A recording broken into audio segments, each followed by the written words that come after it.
তাৰপিছত বহুতবোৰ এনেকুৱা চিটুৱেশ্যন হৈ যায় যে তেওঁলোকে নেক্সট টাইম আকৌ বিলিভ কৰিব নোৱাৰা হৈ যায়। অকল সেইটো চিটুৱেশ্যনত নহয় যে অকল প্ৰেমৰ কাৰণে যে তেওঁলোকৰ অসুবিধা হৈছে তেনেকুৱা নহয়, তেওঁৰ বিভিন্ন কাৰণ সেই প্ৰেমৰ বস্তুটোৰ ফালৰ পৰা যিটো তেখেতে বিলিভ এটা কৰি লৈছিলে এজন পাৰ্চনক, তাৰপিছত সেই বস্তুটো হাৰ্ট ব্ৰেক হৈ গ'ল, তাৰপিছত এনেকুৱা চিটুৱেশ্যন হৈ গ'ল নেক্সট আকৌ বিলিভ কৰিব নোৱাৰে ভৱিষ্যতে কাৰো লগত থাকিব হৈ গ'লে আকৌ কি হ'ব, এই কাৰণে তেওঁলোকে আকৌ বিলিভ কৰিব নোৱাৰে বা নেক্সট ৰিলেশ্যনশ্বিপ এটাত যাব নোৱাৰে।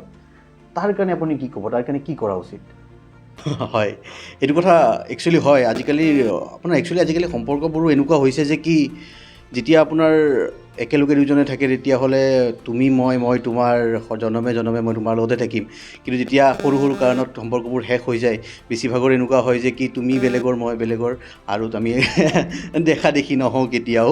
কিন্তু কিছুমানৰ কাৰণে এই বস্তুটো নহয়, কিছুমানে বহুত ডিপলি ৰিলেশ্যনশ্বিপটোত সোমাই যায়, কিছুমানে বহুত বেছিকৈ ভাল পাই পেলাই, কিছুমানে এজনে আনজনক মানে যদিও দূৰত দূৰত থাকে কিন্তু পাহৰিব নোৱাৰে, কিন্তু তেওঁ যিজন অপজিট পাৰ্চনে কৰা যিবোৰ ভুল সেইবোৰ পাহৰিব নোৱাৰি পেলাই মুভ অন কৰিব নোৱাৰে। তো এই চিটুৱেশ্যনটো হয়, এইটো বস্তু মই দেখিছোঁ আপুনি কোৱাৰ নিচিনা। তো এনেকুৱা হ'লে কি কৰিলে একচুৱেলি কি হয়, আপুনি প্ৰথমতে এইটো বস্তু চাব লাগিব যে নেক্সট ৰিলেশ্যনশ্বিপ এটা যোৱাৰ কাৰণে সাজু হয়নে নহয়। ফাৰ্ষ্ট পইণ্ট এইটো যে মই যদি মেণ্টেলি প্ৰিপেয়াৰ হয় আৰু মই বিচাৰোঁ যে ৰিলেশ্যনশ্বিপ এটাত যাবলৈ, তেতিয়াহ'লে ফাৰ্ষ্ট পইণ্টে মই মেণ্টেলি প্ৰিপেয়াৰ হ'ব লাগিব ৰিলেশ্যনশ্বিপ এটাত যোৱাৰ কাৰণে। তাৰ পিছত আহিব কি যে সেই বস্তুটো হোৱাৰ লগে লগে নেক্সট মনত আহি যায় যে কি আচ্ছা এতিয়াতো আকৌ নেকি এনেকুৱা ধৰণৰ চিটুৱেশ্যনে হয়, এনেকুৱা ধৰণৰ আকৌ ভুলেই হৈ যায়।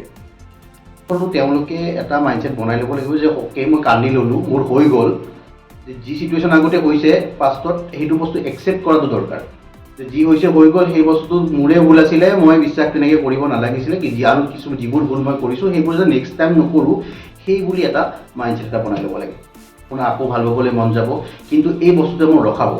আৰু যদি কোনোবাৰ লগত আপোনাক ইম'চনেলি কানেক্টেড হৈও যায়, কিন্তু এই যিটো ট্ৰাষ্ট ইছ্যু যে আপোনাৰ ৰিলেশ্যনশ্বিপটো কেতিয়াও ঠিক কৰিব নিদিয়ে, মানে এই বস্তুটো আপুনি মাইণ্ডৰ পৰা ওলাই দিব লাগিব, বিলিভ কৰিব লাগিব, বিশ্বাস কৰিব লাগিব। বিশ্বাস নকৰিলে কোনো সম্পৰ্ক নিটিকে, বিশ্বাস নাথাকিলে একো নহয়। আপুনি বিশ্বাস যদি কৰিব নোৱাৰে তেতিয়াহ'লে কোনো এটা সম্পৰ্কত সোমাবই নালাগে। আপোনাৰ যেতিয়ালৈকে মাইণ্ডছেটটো ঠিক নহয়, আপুনি যেতিয়ালৈকে মেণ্টেলি প্ৰিপেয়াৰ নহয়, তেতিয়ালৈকে এই সম্পৰ্কত সোমাব নালাগে। কিন্তু আপুনি মেণ্টেলি প্ৰিপেয়াৰ হোৱাটো বহুত বেছি প্ৰয়োজন, নহ'লে এটা জেগাতে ৰৈ যাব আৰু এইটো বস্তু কেতিয়াও আগবাঢ়িব নিদিব, আৰু সেইটো ক্ষতি আপোনাক কৰিব। যোনে আপোনাক এইটো গুচি গ'ল সেইটো গুচি গ'ল, কিন্তু ভৱিষ্যতে আপোনাৰ অসুবিধা হ'ব, আপোনাৰ জবৰ ক্ষেত্ৰত হ'ব, আপোনাৰ পৰিয়ালৰ সম্পৰ্কবোৰৰ ক্ষেত্ৰত হ'ব, আপোনাৰ মা দেউতাৰ লগত সম্পৰ্কবোৰৰ ক্ষেত্ৰত, বিভিন্ন ধৰণৰ ক্ষেত্ৰত প্ৰব্লেমেই হ'ব।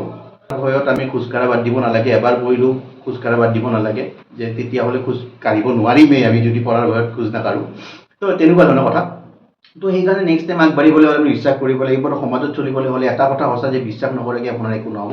বিশ্বাস আপুনি কৰিবই লাগিব, যিমানেই নকওক, যিমানেই যি নহওক, বিশ্বাস কৰিব লাগিব। সেই বস্তুটো আপুনি নিজে মানি লোৱাটো উচিত, যাৰ লগত এই কথাটো হৈছে। তো এই বস্তুখিনি কৰিলে অট'মেটিকলি বস্তুবোৰ ঠিক হ'ব। এইবোৰ আৰু চিম্পল কথা, নিজৰ মাইণ্ডছেটটো চেঞ্জ কৰি দিলে বস্তুবোৰ চব ঠিক ঠাক হৈ যায়। যে হৈছে একচেপ্ট কৰি ল'লে হ'ল।